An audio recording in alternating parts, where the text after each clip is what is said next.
George, who should be reading poetry? Oh, when you asked me that a couple of minutes ago, I thought, is there anyone that shouldn't read poetry?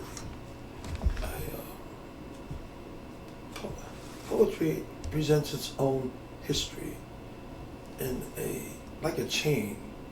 It's each generation is locked into another. And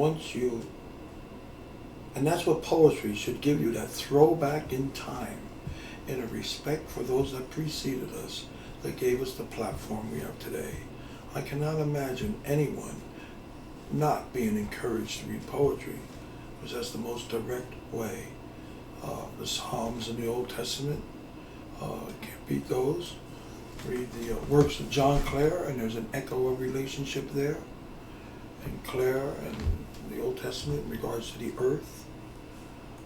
That's very important to remember in poetry. And anyone who's interested, anyone who could read should be reading poetry.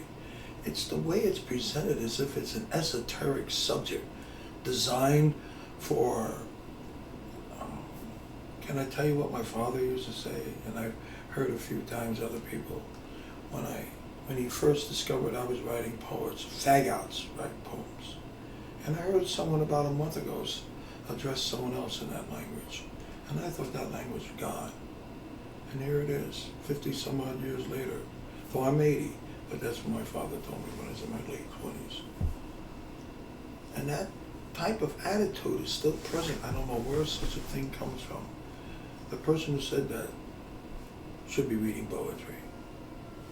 From Allen Ginsberg to, yeah, that's right, to Rethke, to John Clare. John Clare always comes up in a conversation with you. What is it about John Clare that so captures your imagination or holds your interest? Or what does he represent, you know? Yeah, I'll give you two examples. He used to keep a pocket diary, not all the time, but often. And he would record his observations. And his observations were so esoteric, so tiny, but yet that's the way he looked at nature, and we don't see it.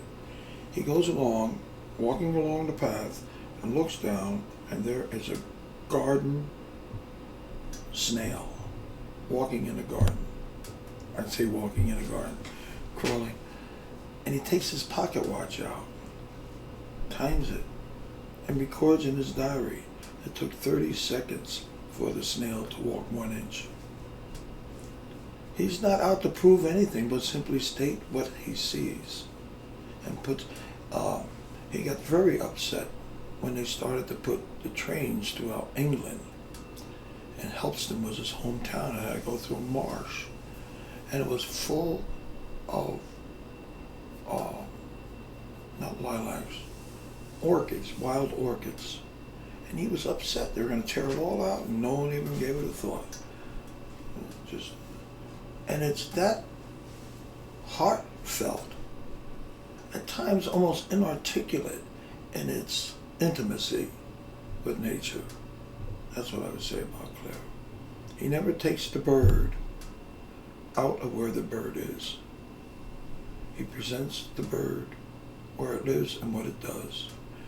And in his technique of observation, he gives us a sense of observation as well that we weren't thinking about. George, is there a John Clare poem that you would read for me right now? I'd be glad to read a poem of John Clare's. I think everybody should read a poem of John Clare's. He puts you right in the middle of nature without judging those robins you see every morning. This one's called Sudden Shower.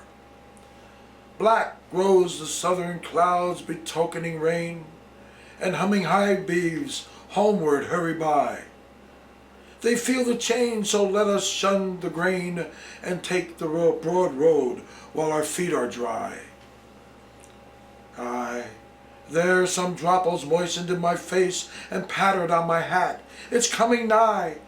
Let's look about and find a sheltering place. The little things around like you and I are hurrying through the grass to shun the shower. Here stoops an ash. Hark, the wind gets high. But never mind, it's ivy for an hour. Rain as it may will keep us dry here.